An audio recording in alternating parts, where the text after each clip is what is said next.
Hello बच्चों, मेरा नाम है भवानी सिंह और आप सभी का बहुत बहुत स्वागत है मेरे channel physics by B S Kelawat में। देखिए बच्चों, आज की जो क्लास है वो हिंदी मीडियम के लिए है और हम क्लास 12th की फिजिक्स पढ़ रहे हैं। क्लास 12th की फिजिक्स की मैंने फर्स्ट यूनिट स्टार्ट की है स्थिर वैद्युतिकी, और स्थिर वैद्युतिकी का चैप्टर नंबर 3 पढ़ रहे हैं हम विद्युत विभव। और आपको पता होगा कि विद्युत विभव पर अभी तक हम टोटल 12 लेक्चर कर चुके हैं, ठीक है। और ये इस चैप्टर पर एक या दो लेक्चर्स और होंगे और ये चैप्टर खत्म हो जाएगा, ठीक है। तो आज का जो लेक्चर है लेक्चर नंबर 3.13, उसमें हम क्या पढ़ने वाले हैं, ठीक है। तो देखिए, इसमें हम आज एक पर्टिकुलर टॉपिक पढ़ने वाले हैं। वो टॉपिक क्या है हमारे पास? एक समान विद्युत क्षेत्र में द्विध्रुव को घुमाने में किया गया कार्य, ठीक है। तो इस टॉपिक को पढ़ेंगे और हम एक अच्छा सा न्यूमेरिकल भी करेंगे, ठीक है। देखिए, अभी तक जितने भी टॉपिक आपको पढ़ाए गए हैं, आई होप सो आपने उन टॉपिक को अच्छे से पढ़ लिया होगा, सारे न्यूमेरिकल पर भी प्रैक्टिस कर ली होगी, ठीक है। और आप रेगुलर पढ़ाई कर रहे होंगे, ठीक है। देखो, अगर आप साथ साथ में नहीं पढ़ोगे तो फिर आपको ये लेक्चर समझ में नहीं आएंगे, क्योंकि 12th का सिलेबस ही कुछ ऐसा है जो डिपेंडेंट है पूरा का पूरा, जो प्रीवियस टॉपिक पर डिपेंड करता है। अगर आप पिछले वाले टॉपिक नहीं पढ़ते हो और डायरेक्ट लेक्चर उठा के पढ़ोगे तो दिक्कत आने वाली है, ठीक है। अगर आप सारे लेक्चर सीक्वेंस में देख रहे हो तो आपको बहुत अच्छे से फिजिक्स क्लियर हो जाएगी, ठीक है। आपको ध्यान रखना है कि इलेक्ट्रोस्टैटिक जो है, स्थिर वैद्युतिकी है, ये बहुत इंपॉर्टेंट है आपकी 12th के लिए भी और इन फ्यूचर आगे के लिए भी। और इसके कंसेप्ट बहुत अच्छे हैं, तो आपको बहुत अच्छे से और ईमानदारी से साथ साथ में इसको पढ़ना चाहिए, ठीक है। क्या सिलेबस कम होने वाला है, क्या बढ़ने वाला है, वो सारी बातें बात की है, ठीक है। अभी तक हमने जो पढ़ा है ना, सीबीएसई ने यूनिट नंबर 1 जो है स्थिर वैद्युतिकी, उसमें सिर्फ एक ही टॉपिक काटा है, गाउस के अनुप्रयोग में से एक अनुप्रयोग को कम कर दिया है, ठीक है। जो गोलीय कोश वाला जो है, गोलीय कोश के कारण विद्युत क्षेत्र की तीव्रता है बाहर, पृष्ठ पर और अंदर, सिर्फ एक ही टॉपिक काटा है। तो आप सिलेबस के चक्कर में ज्यादा ना रहे और जो आपको जो पढ़ाया जा रहा है साथ साथ में आप अच्छे से पढ़ते रहिए, ठीक है। तो आज की क्लास हम स्टार्ट करते हैं। आज की क्लास में क्या है, देखो, एक समान विद्युत क्षेत्र में द्विध्रुव को घुमाने में किया गया कार्य। तो सबसे पहले हम क्या करते हैं, एक समान विद्युत क्षेत्र बनाते हैं, ठीक है। तो इस तरह से हम एक समान विद्युत क्षेत्र को बना लेते हैं, ठीक है। अब देखिए, जब आप एक समान विद्युत क्षेत्र बनाओगे और इसकी दिशा हो जाएगी ये वाली, ठीक है। अब एक समान विद्युत क्षेत्र बनाओगे, उसके लिए आपको ध्यान में रखना है कि विद्युत बल रेखा जो होती है वो एक दूसरे के समांतर होनी चाहिए और दोनों के मध्य की दूरी क्या होनी चाहिए, समान होनी चाहिए। सभी के मध्य की दूरी समान होनी चाहिए। ये आपको एक समान विद्युत क्षेत्र शो कर रहा है या बता रहा है। अब क्या करेंगे, इस एक समान विद्युत क्षेत्र में मैं किसी द्विध्रुव को रखता हूं। किसको रखता हूं? मान लो एक समान विद्युत क्षेत्र में मैं किसी द्विध्रुव को रखता हूं। द्विध्रुव क्या होता है? जब किन्हीं दो बराबर एवं विपरीत प्रकृति के आवेशों को एक अल्प दूरी, है ना, ये जो दूरी होती है 2L होती है, कितनी होती है? एक अल्प दूरी 2L पर विस्थापित कर देते हैं, तो और इसकी दिशा होती है माइनस से प्लस। इसको कहते हैं विद्युत द्विध्रुव। क्या कहते हैं? ये बन गया आपके पास विद्युत द्विध्रुव। अब देखिए बच्चों, हम क्या चाहते हैं, इस विद्युत द्विध्रुव को आप क्या करोगे, इस विद्युत द्विध्रुव को विद्युत क्षेत्र में आप घुमाना चाहते हो। जब आप घुमाओगे तो आपको जो कार्य करना पड़ेगा उस कार्य की हमें आज गणना करनी है कि कितना कार्य करना पड़ता है। एक समान विद्युत क्षेत्र में किसी द्विध्रुव को घुमाने में किया गया कार्य, ये काम करना है, ठीक है। अब देखिए, आपको पता है कि विद्युत क्षेत्र में आवेश पर बल लगता है। क्या लगता है? विद्युत क्षेत्र में आवेश पर बल, ये बात आपको पता होनी चाहिए। विद्युत क्षेत्र में आवेश पर बल लगता है F बराबर QE, ठीक है, इतना बल लगता है। अब देखिए, इसमें दो आवेश होते हैं, द्विध्रुव का मतलब दो, ध्रुव का मतलब प्लस और माइनस। तो इस प्लस पर भी एक बल लगेगा और प्लस पर जो बल लगेगा वो विद्युत क्षेत्र की दिशा में लगता है ना। प्लस धनावेश जो होता है वो विद्युत क्षेत्र की दिशा में गति करता है और जो ऋणावेश होता है वो विद्युत क्षेत्र की विपरीत दिशा में गति करता है। तो F बराबर माइनस ऑफ QE, ये आपके पास इन दोनों आवेशों पर बल लगेंगे। अब आप देखोगे, अब इसका क्या ये द्विध्रुव आगे जाएगा या ऊपर जाएगा या नीचे आएगा? नहीं जाएगा। क्यों नहीं जाएगा? देखो, दोनों आवेशों पर मतलब प्लस Q एवं माइनस Q, दोनों आवेशों पर बराबर एवं विपरीत दिशा में बल लग रहे हैं तो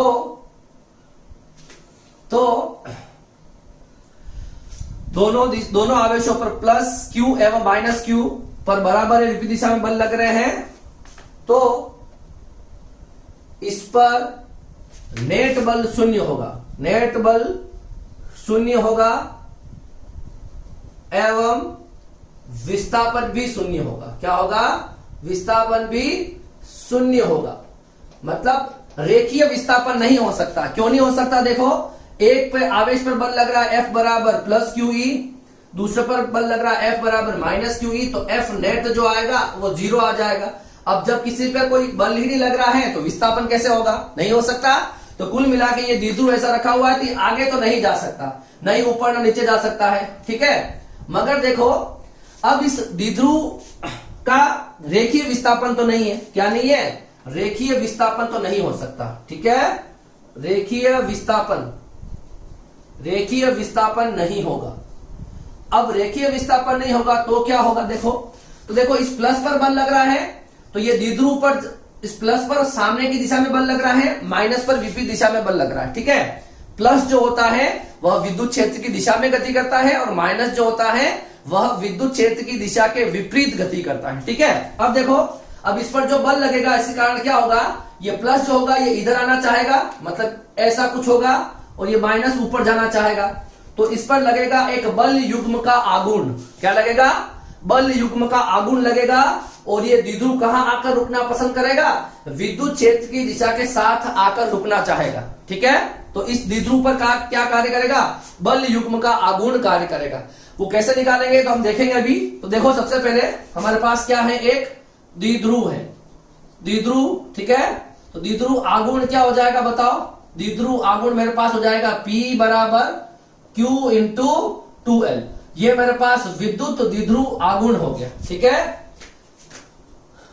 विद्युत द्विध्रुव आघूर्ण एक समान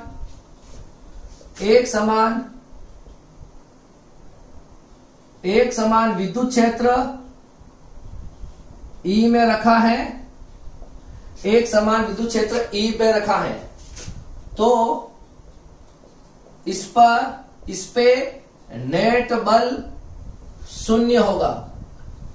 नेट बल शून्य होगा, परंतु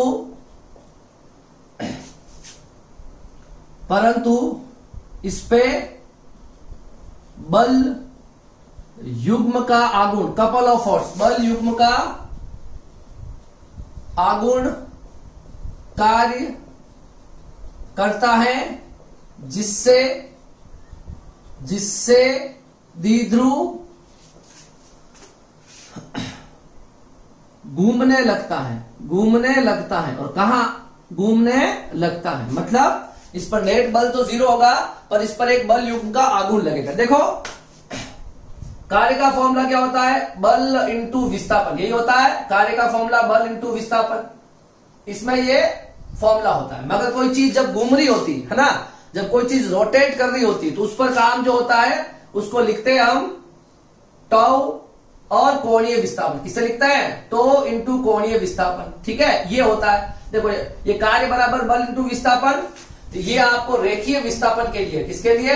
रेखीय विस्थापन। अगर कोणीय विस्थापन हो रहा है, अगर वस्तु घूम रही है, कोणीय विस्थापन की बात हो रही है, तो इसमें होता है कार्य बराबर, ये हो जाएगा बल युग्म का आघूर्ण, और विस्थापन की जगह आ जाएगा कोणीय विस्थापन, और बल की जगह आ जाएगा बल युग्म का आघूर्ण। ठीक है, जब कोई वस्तु घूमती है तो उस पर कार्य कैसे निकाला जाएगा? टो इंटू डी थीटा, मतलब बल युग्म का आघूर्ण इंटू कोणीय विस्थापन। विस्थापन की जगह कोणीय विस्थापन। ठीक है, तो बल की जगह ये, विस्थापन की जगह कोणीय विस्थापन। ठीक है, तो देखो क्या लिखेंगे? एक समान विद्युत क्षेत्र में रखे द्विध्रुव पर बल युग्म का आघूर्ण। ठीक है, ये टॉपिक हम पढ़ चुके हैं। ठीक है, ये टॉपिक हम पहले चैप्टर में पढ़ चुके हैं, उसको टो से कहते हैं, that is P E sine theta. क्या होता है? टाउ बराबर पीई साइन थीटा। ठीक है, जहां पर पी क्या होता है? विद्युत द्विध्रुव आघूर्ण, और ई क्या होता है? एक समान विद्युत क्षेत्र, एक समान विद्युत क्षेत्र। और थीटा क्या हो जाएगा? पी एवं ई के मध्य कोण। ठीक है, इस बात को आपको ध्यान में रखना है। ये आपको याद होगा मैंने कैसे, ये हमने कैसे किया था। ठीक है, तो एक समान विद्युत क्षेत्र लिया था, याद है? फिर हमने ये द्विध्रुव को ऐसे रखा था, -q और +q। ठीक है, और ये मैंने लिखा था, यहां पर मैंने τ1 और τ2 निकाला था। ये लंबवत दूरी पीई साइन थीटा थी। ठीक है, इस पर लगने वाला बल होता है QE, और लंबवत दूरी होती है ये होता है 2L साइन थीटा। ठीक है, इन दोनों को मल्टीप्लाई करके हम ये आंसर लेके आए थे। ठीक है, ये पहले चैप्टर की बात है, तो इसकी बात अभी नहीं करेंगे। मतलब आपको याद होना चाहिए, अब जब हम किसी विद्युत द्विध्रुव को एक समान विद्युत क्षेत्र पे रखते हैं तो इस पे बल युग्म का आघूर्ण कार्य करता है। ठीक है, पीई साइन थीटा। ठीक है, अब हम क्या मान रहे हैं? देखो मेरी बात ध्यान से देखना यहां पर। अब मैं अभी मान लो ये θ1 डिग्री पर है। ठीक है, यह विद्युत क्षेत्र के साथ कितने डिग्री पर रखा गया है? θ1 डिग्री पर रखा गया है। अब मैं इस द्विध्रुव को θ1 से कहां ले जाना चाह रहा हूं? θ1 से θ2 तक ले जाना चाह रहा हूं। ठीक है, ये -q और ये आपके पास हो जाएगा +q। ठीक है, पहले ये द्विध्रुव θ1 पे था, कित पे था? θ1 पे। अब मैं इसको θ1 से कहां ले जा रहा हूं? θ2 तक। तो इन दोनों का जो डिफरेंस होगा यहां से यहां तक, ये हो जाएगा आपका d थीटा। कितना हो जाएगा? d थीटा, इसका विस्थापन हो जाएगा। तो इस द्विध्रुव को मैं θ1 से θ2 ले जाना चाहता हूं। ठीक है, और θ2 माइनस θ1 को मैं यहां पर d थीटा से लिख रहा हूं। किससे लिख रहा हूं? ये इतना सा मैं इसको कोणीय विस्थापन देना चाहता हूं। कितना है? ये क्या कहलाता है? कोणीय विस्थापन देना चाहते हैं। ठीक है, इसमें मुझे कितना कार्य करना पड़ेगा? आपको पता है, ये द्विध्रुव विद्युत क्षेत्र की दिशा में आना चाहता है और मैं इस द्विध्रुव को इधर ले जा रहा हूं। ठीक है, इधर ले जा रहा हूं, तो मुझे क्या करना पड़ेगा?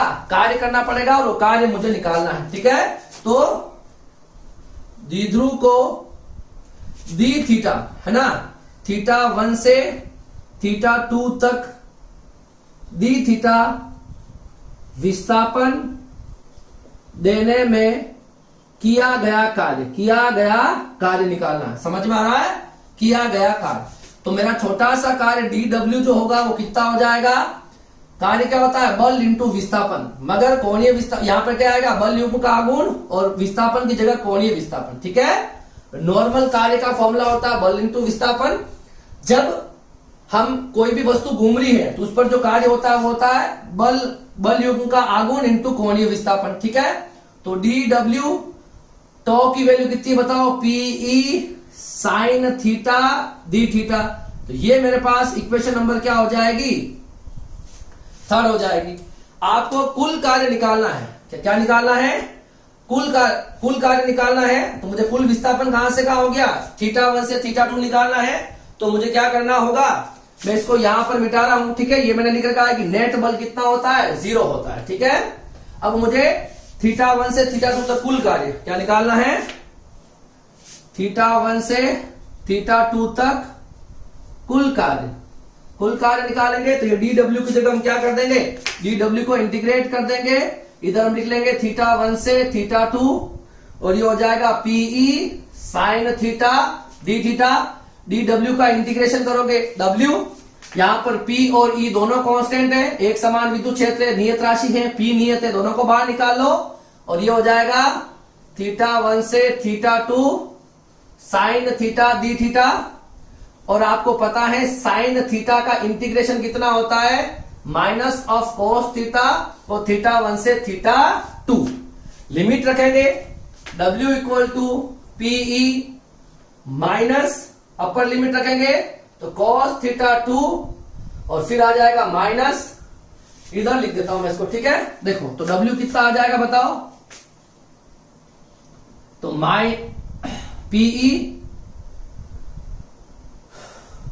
पीई यहां रखेंगे माइनस cos θ2 माइनस ऑफ, फिर लगेंगे लोअर लिमिट रखेंगे तो cos θ1। ठीक है, इसको बिल्कुल इजी हो जाएगा। ये माइनस और माइनस प्लस हो जाएगा, इसको आगे ले आते हैं तो cos θ1 तो प्लस का और ये माइनस cos θ2। तो ये मेरा एक्चुअल आंसर है। मतलब अगर मैं किसी द्विध्रुव को एक समान विद्युत क्षेत्र में θ1 से θ2 पर विस्थापित करता हूं तो ये मेरा क्या हो जाएगा, कुल कार्य हो जाएगा। क्या हो जाएगा, कुल कार्य हो जाएगा। छोटा सा टॉपिक है पर इंपॉर्टेंट है, एग्जाम में पूछा जाता है तो आपको पता होना चाहिए। ठीक है, इसे आप कॉपी कर लो। फिर मैं इसकी कुछ विशिष्ट स्थितियां बता देता हूं। ठीक है, विशिष्ट स्थितियां बता देता हूं। ये कॉपी कर लिया हो तो मैं इसको रब कर रहा हूं यहां से। ठीक है, अब देखो ये मेरे पास इसका आंसर आ चुका है कि जब हमने किसी द्विध्रुव को एक समान विद्युत क्षेत्र में θ1 से θ2 तक ले गए हैं तो हमें इतना कार्य करना पड़ा। अब देखो दूसरा है, इसकी कुछ विशिष्ट स्थितियां देख लेते हैं। ठीक है, स्पेशल केसेस, विशिष्ट स्थितियां।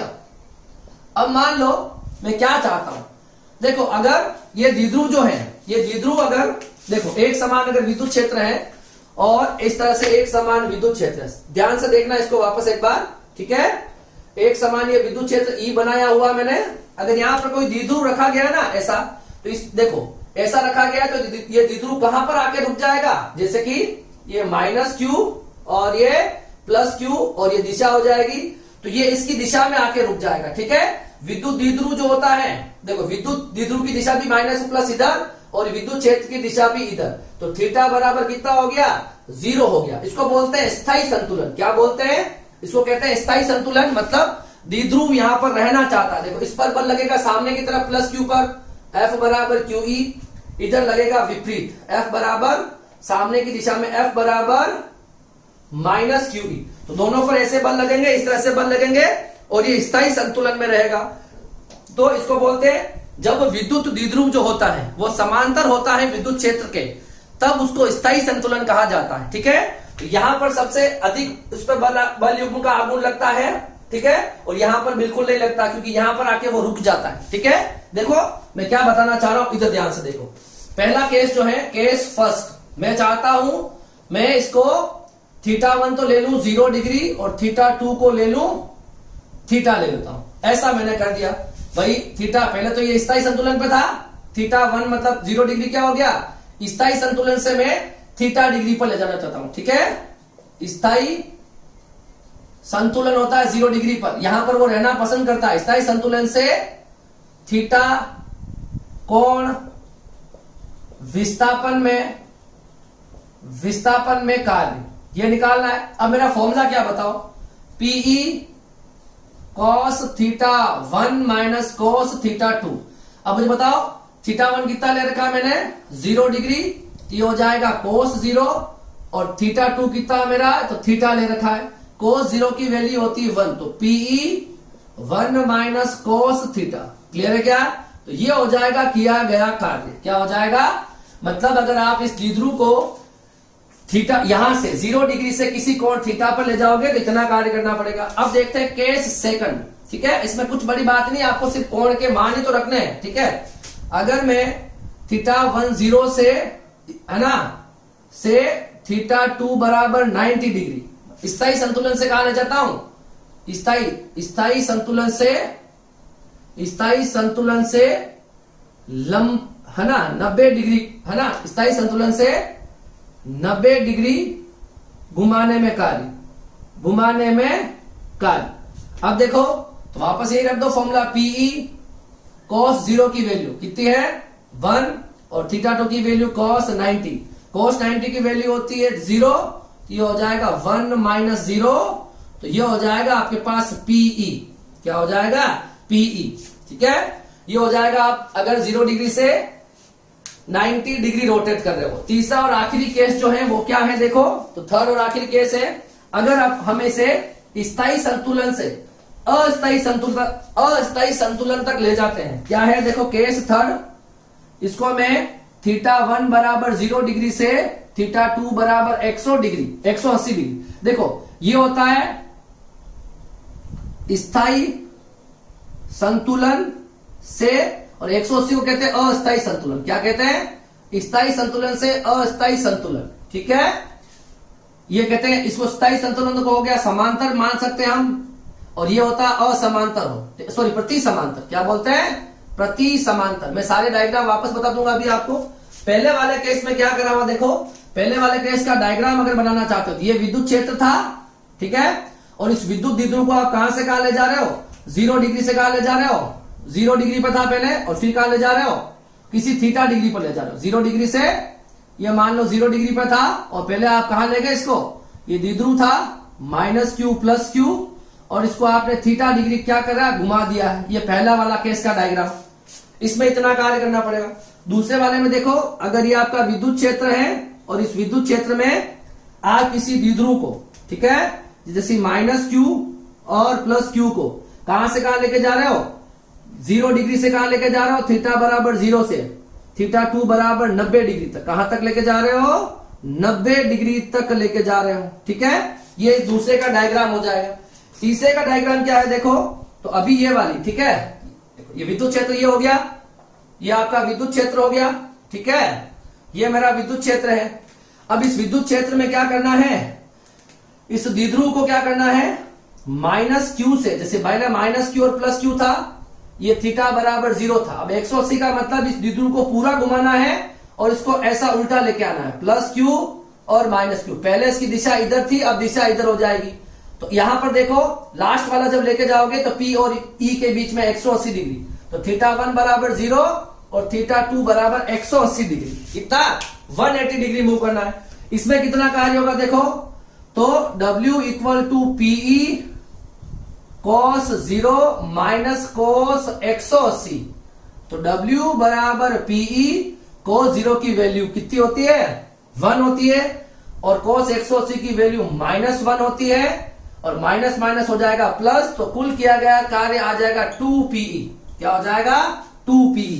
और ये जो होता है ये अस्थायी संतुलन वाली कंडीशन है। क्या है, इसको हम कहते हैं स्थायी संतुलन और इसको कहते हैं अस्थायी संतुलन, ठीक है। स्थायी संतुलन में क्या होता है, वापस लिख रहा हूं देखो, स्थायी संतुलन में आपके पास E और P के मध्य थीटा 0 डिग्री होता है, और जो दूसरा होता है अस्थायी संतुलन, क्या होता है, अस्थायी संतुलन।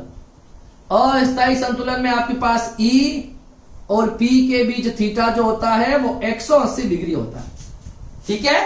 ये होता है आपके पास एक समान विद्युत क्षेत्र में द्विध्रुव को घुमाने में किया गया कार्य। तो इसका आंसर आपको ये याद रखना चाहिए, ठीक है, PE बराबर 1 - cos थीटा। अगर कोई द्विध्रुव जो है वो स्थायी संतुलन से थीटा डिग्री पर ले जाया गया है तो इतना कार्य है। या फिर आप कॉमन जो फॉर्मूला है यही याद रख लो, जो भी आपको एग्जाम में थीटा 1 से थीटा 2 दिया जाए यहां पर रखो और आंसर निकाल लो, ठीक है।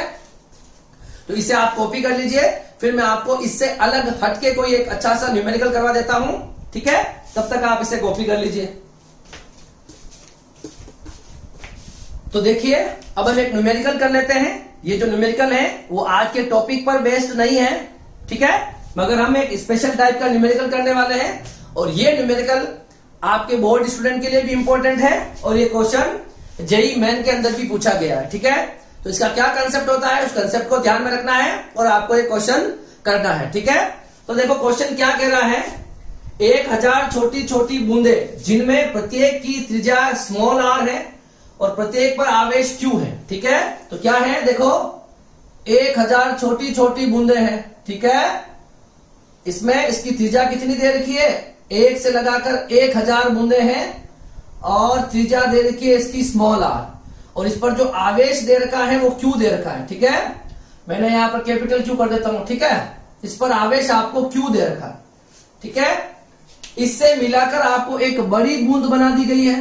क्या बना दी गई है, बड़ी बूंद, जिसकी त्रिज्या कितनी हो जाएगी, कैपिटल R, इसमें आपने एक बड़ी बूंद बना दी, ठीक है। अब देखो इन छोटी छोटी बूंदों से बड़ी बूंद बना दी। अब इस पर विभव जो है V बड़ी और इसका जो विभव होता है V छोटी, यहां पर V विभव के लिए यूज कर रहा हूं। इसमें यह पूछा गया है, तो मिलकर बनाते हैं। तो बड़ी बूंद का विभव छोटी बूंद के विभव से कितना गुना है, ये V बड़ी जो आती है वो छोटी से कितना बड़ा है, इसमें आपको कंपेयर करना है, ठीक है। इसके लिए करना क्या होगा पहले, तो देखिए मैं देखो सबसे पहले हम बात करते हैं इन दोनों के आयतन की, है ना। तो आयतन जो होंगे वो बराबर होंगे दोनों के, है ना, और दोनों पर आवेश भी बराबर रहेंगे। देखो इन सब बूंदों को मिलाकर बड़ी बूंद बनाई तो आयतन जो होगा, आयतन छोटी बूंदों का आयतन जो होगा वो किसके बराबर होगा? बड़ी बूंदों के आयतन के बराबर होगा। ठीक है, पहली बात। दूसरी बात, जो आवेश होंगे छोटी बूंदों के कुल आवेश मिलाओगे तो वो क्या हो जाएंगे? बड़ी बूंद के आवेश के बराबर हो जाएगा। इसमें किसी को कोई प्रॉब्लम नहीं होनी चाहिए। ठीक है, छोटी छोटी बूंदें हैं, उन सबको मिलाकर बड़ी बना दोगे, दोनों के आयतन तो सेम ही रहेंगे। भाई मान लो कि ये मिला के टोटल 1 लीटर लिक्विड बना रही है ये बूंदे, तो इसका भी, ये भी कितनी बनाएगी? 1 लीटर ही होगा इसका। तो दोनों के आयतन भी बराबर होंगे और दोनों पर जो आवेश होंगे, मान लो इस पर सब मिला के 100 कूलाम आवेश है तो इस पर भी कितना होगा? 100 कूलाम होगा।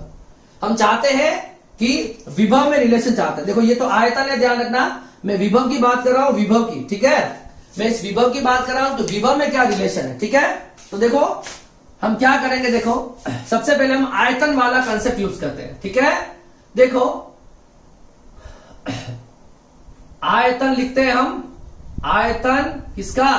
बड़ी बूंद का जो आयतन होगा वो छोटी बूंद के आयतन, है ना, क्या हो जाएगा? आयतन ऑफ छोटी बूंद। ठीक है, छोटी बूंद के आयतन के n गुना होगा। n यहां पर कितनी हो जाएगी? बूंदे, मतलब एक का आयतन, इसका आयतन मान लो स्मॉल v है और n बूंदे हैं तो स्मॉल v इंटू n आ जाएगा बड़ी बूंदों का आयतन। ठीक है, तो मैं यहां पे लिख रहा हूं, देखो यहां पर मैं आयतन के लिए v बड़ी बराबर n इंटू v छोटी। ठीक है, इन दोनों का आयतन बराबर रहेगा। अब बताओ बड़ी बूंद की त्रिज्या r है, जिसका आयतन कितना हो जाएगा? 4/3 पाई r क्यूब। कितना? 4/3 पाई r क्यूब n इंटू, अब इसका आयतन कितना हो जाएगा? एक बूंद का v बराबर 4/3 पाई r स्मॉल क्यूब। ठीक है, तो छोटी बूंद का आयतन हो जाएगा 4/3 पाई r स्मॉल क्यूब। इसमें देखो 4/3 से 4/3 पाई से कट रहा है तो r क्यूब बराबर n इंटू r क्यूब। तो n कितना आ जाएगा? r cube upon small r cube. ये हो जाएगा r अपॉन r का होल क्यूब। कितना हो जाएगा? r अपॉन r का होल क्यूब। इस क्यूब को इधर ट्रांसफर कर दो, इधर लाएंगे तो n की power 1/3 capital R small r, और यहां से अगर आप r निकालना चाहते हो, कैपिटल R क्या आ जाएगी? स्मॉल r इंटू, ठीक है, स्मॉल r इंटू n की घात 1/3। किसी को कोई प्रॉब्लम है क्या? ये स्मॉल r और कैपिटल R में रिलेशन आ गया है। समझ में आ रही मेरी बात? अब देखो एक बात ध्यान से देखना, इस पर आवेश Q है, ठीक है, और ये n बूंदे हैं तो इस पर आवेश कितना हो जाएगा? n into Q। बड़ी बूंद पर आवेश यही होगा भाई, छोटी बूंद पर आवेश Q है। क्या है? ये छोटी बूंद पर आवेश है और छोटी बूंदे n है, तो बड़ी बूंद पर कुल आवेश कितना हो जाएगा? n इंटू Q हो जाएगा। ठीक है, अब देखो बड़ी बूंद के पृष्ठ पर विभव देखते हैं। बड़ी, यही तो निकालना पृष्ठ में, विभव में रिलेशन। बड़ी बूंद के पृष्ठ पर विभव, बड़ी बूंद पर अगर आवेश को मैं Q बड़ी मान लू, ठीक है, ये मेरे पास Q बड़ी का आवेश ये होगा, वो बाद में रख दूंगा। ठीक है, मान लेते हैं इस पर कितना आवेश है टोटल? Q बड़ी, जिसके कारण इसके पृष्ठ पर विभव कितना हो जाएगा? V बराबर K, Q किसका? बड़ी बूंद का Q, KQ बाय, और बड़ी बूंद की त्रिज्या। ठीक है, तो K, अच्छा Q कितना है? बड़ी बूंद का Q कितना है बताओ? बड़ी बूंद का Q जो है वो है N इंटू छोटी बूंद का Q। ठीक है, तो ये हो जाएगा N इंटू Q, कोई दिक्कत नहीं है। और कैपिटल R हमारे पास क्या है? स्मॉल r, n की घात 1/3। ठीक है, ये हम निकाल रहे V बड़ी, B है ना, जो लार्जर ड्रॉप है उसकी बात कर रहे हैं। ठीक है, इसमें देखो मैं n को अलग कर लेता हूं, पीछे क्या बच गया? देखो K Q by capital R है। अब देखो यहां पर n की घात 1/3 को ऊपर ले जाएंगे तो V बड़ी क्या आ जाएगा? n की घात 1, इसको ऊपर ले जाएंगे तो -1/3 KQ बाई R, सॉरी ये KQ बाई स्मॉल r है, KQ बाई स्मॉल r। तो देखो इसके पृष्ठ पर कितना, की छोटी बूंद के पृष्ठ पर विभव कितना होगा? के क्यू बाय स्मॉल आर। तो इसको क्या लिखेंगे, ये हो गया आपके पास v छोटी, दोनों में रिलेशन आ रहा है, देखो यही तो करना चाहते हैं हम। तो देखो v बड़ी जो आई है n, एक में से 1/3 गया तो कितना बचेगा, 2/3, n 2/3, और ये क्या हो गया v छोटी, क्या आ गया v छोटी बूंद। तो v बड़ी बूंद बराबर n की वैल्यू कितनी है, कितनी बूंदें थी बताओ, n की वैल्यू थी हमारे पास 1000। ये हो गया 1000 को मैं लिख सकता हूं 1000 एक बार, और ये हो गया हमारे पास v छोटी, ठीक है। तो v बड़ी जो आएगी है ना, मतलब बड़ी बूंद का जो विभव होगा, 1000 को लिखता हूं मैं 10⁻³ लिख सकता हूं मैं, और ये हो जाएगा v इंटू छोटी, 3 से 3 कैंसल, तो v बड़ी जो आएगी वो कितना आ जाएगा 10⁻² मतलब 100, और v छोटी। और यही हमको निकालना था कि बड़ी बूंद का विभव जो होता है वो छोटी बूंद से कितना गुना होता है। तो बड़ी बूंद पर जो विभव आया है वो छोटी बूंद के 100 गुना ज्यादा आया है, ठीक है। 10⁻² करोगे तो कितना आ जाएगा, 100 आ जाएगा। क्लियर है। तो इस टाइप का न्यूमेरिकल बहुत अच्छे से रहता है। उसके लिए आपको क्या करना होगा, दोनों के आयतन, छोटी बूंदों का आयतन और उससे मिलकर बड़ी बूंद बनाओगे तो आयतन बराबर रहेंगे एक तो। दूसरी बात, इस पर इन सब पर मिला के जितना आवेश होगा वो उनका आवेश हो जाएगा। मतलब अगर इसके एक छोटी बूंद पर 1 पर आवेश Q है तो बड़ी बूंद पर हो जाएगा N इंटू Q, और N हो जाएगा छोटी बूंदों की संख्या। क्लियर है।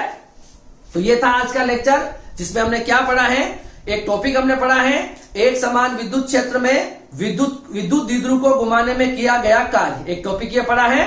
और ये एक अच्छा सा न्यूमेरिकल हमने देखा है, तो आपको इस पर प्रैक्टिस करनी चाहिए। इसमें आपको ध्यान में ये रखना है कि अब कैपिटल आर और स्मॉल आर में ये रिलेशन होता है। अगर बूंदों वाला कोई भी क्वेश्चन आता है तो यही वाला फॉर्मेट आपको ध्यान में रखना है। क्लियर है। तो आज की क्लास के लिए इतना ही। अब हम मिलेंगे नेक्स्ट क्लास में। तब तक के लिए थैंक यू सो मच। जो भी नए स्टूडेंट जुड़ रहे हैं उनसे मेरी रिक्वेस्ट है कि प्लीज चैनल को सपोर्ट करें, सब्सक्राइब करें और वीडियो को मैक्सिमम शेयर करें, ठीक है। और बेल आइकन को भी जरूर प्रेस करें ताकि न्यू वीडियोस के नोटिफिकेशन आप तक पहुंच पाए, ठीक है। और मैं कोशिश करूंगा कि हर रोज शाम 5 बजे हिंदी मीडियम का वीडियो आ जाएगा और हर रोज सुबह 7 बजे इंग्लिश मीडियम का वीडियो आ जाएगा, ठीक है। तो यही हमारे सीक्वेंस रहने वाला है। और एक वीक में 5 वीडियो आएंगे, Monday to Friday. Saturday Sunday off रहेगा, वापस मंडे टू फ्राइडे 5 वीडियो आ जाएंगे, ठीक है। तो आप इस चैनल के साथ बने रहिए। Thank you so much.